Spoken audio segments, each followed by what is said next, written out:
ಯಲ್ಲಮ್ಮ ದೇವಸ್ಥಾನದ ಆವರಣದಲ್ಲಿ ಅನಧಿಕೃತ ಮಳಿಗೆಗಳ ತೆರವು ಕಾರ್ಯಾಚರಣೆ ನಡೆಸಲಾಗಿದ್ದು, ತೆರವು ಕಾರ್ಯಾಚರಣೆ ಮಾಡದಂತೆ ಶ್ರೀ ರೇಣುಕಾ ಯಲ್ಲಮ್ಮ ಅಭಿವೃದ್ಧಿ ಪ್ರಾಧಿಕಾರದ ಆಯುಕ್ತರ ಕಚೇರಿಗೆ ಮುತ್ತಿಗೆ ಹಾಕಿ ಸ್ಥಳೀಯರು ವಾಗ್ವಾದ ನಡೆಸಿದ್ದಾರೆ. ಇಂದು ಬೆಳಗ್ಗೆಯಿಂದ ಪ್ರಾಧಿಕಾರದ ಆಯುಕ್ತ ಅಶೋಕ್ ದುಡಗುಂಟಿ ನೇತೃತ್ವದಲ್ಲಿ ಅನಧಿಕೃತ ಅಂಗಡಿಗಳನ್ನು ತೆರವುಗೊಳಿಸಲಾಗಿದೆ. ಅನಧಿಕೃತ ಅಂಗಡಿಗಳನ್ನು ತೆರವು ಮಾಡದಂತೆ ಆಯುಕ್ತರ ಕಚೇರಿಗೆ ಮುತ್ತಿಗೆ ಹಾಕಿ ಸವದತ್ತಿ ದೇವಸ್ಥಾನ ಅಭಿವೃದ್ಧಿ ಪ್ರಾಧಿಕಾರದ ಕಚೇರಿಯಲ್ಲೇ ದಿಗ್ಬಂಧನ ಮಾಡಲಾಗಿದೆ. ಅಂಗಡಿಕಾರರ ಪ್ರತಿಭಟನೆ ಹಿನ್ನೆಲೆ ದೇವಸ್ಥಾನಕ್ಕೆ ಬರುವ ಭಕ್ತರು ಪರದಾಟ ನಡೆಸಿದ್ರು.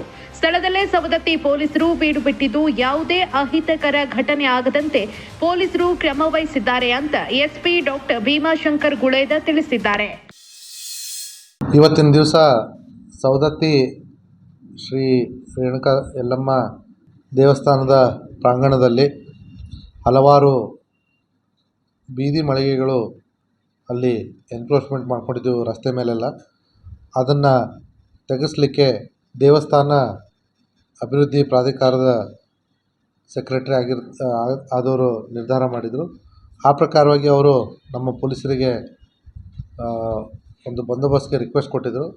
ಅದನ್ನು ನಾವು ಇವತ್ತು ಬೆಳಗ್ಗೆ 7 ಗಂಟೆಯಿಂದ ಮಾಡ್ತಾಯಿದ್ದೀವಿ. ಆ ಸಂದರ್ಭದಲ್ಲಿ ಹಲವಾರು ಜನ ಅಲ್ಲಿ ಏನು ಅಕ್ರಮವಾಗಿ ಮಳಿಗೆಗಳನ್ನ ನಿರ್ಮಾಣ ಮಾಡಿಕೊಂಡಿದ್ರು, ಅವರು ನಮ್ಮ ಅಧಿಕಾರಿ ಮತ್ತು ಪೊಲೀಸರಿಗೆ ಸ್ವಲ್ಪ ಘೇರಾವ್ ಹಾಕಿ ಮಾಡದೇ ಇರೋ ಹಾಗೆ ತಡೆ ಏನೋ ಒಡ್ಡಿದ್ರು ಅಂತ ಹೇಳಿ ಈಗ ಪರಿಶೀಲನೆ ಮಾಡಲಾಗಿ ಕೆಲವು ಕಾಲ ಅವರು ಮಾಡಿರೋದು ನಿಜ. ಈಗಾಗಲೇ ಸುಮಾರು 60-70% ತೆರವುಗೊಳಿಸಲಾಗಿದೆ. ಈಗ ದೇವಸ್ಥಾನದ ಪ್ರಾಂಗಣದಲ್ಲಿ ತೆರವುಗೊಳಿಸಲಾಗ್ತಾಯಿದೆ. ಇನ್ನುಳಿದ 20-30% ಕೂಡ ಅಲ್ಲಿ ತೆರವುಗೊಳಿಸಲಿಕ್ಕೆ ನಾವು ವ್ಯವಸ್ಥೆ ಮಾಡ್ಕೊತಿದ್ದೀವಿ.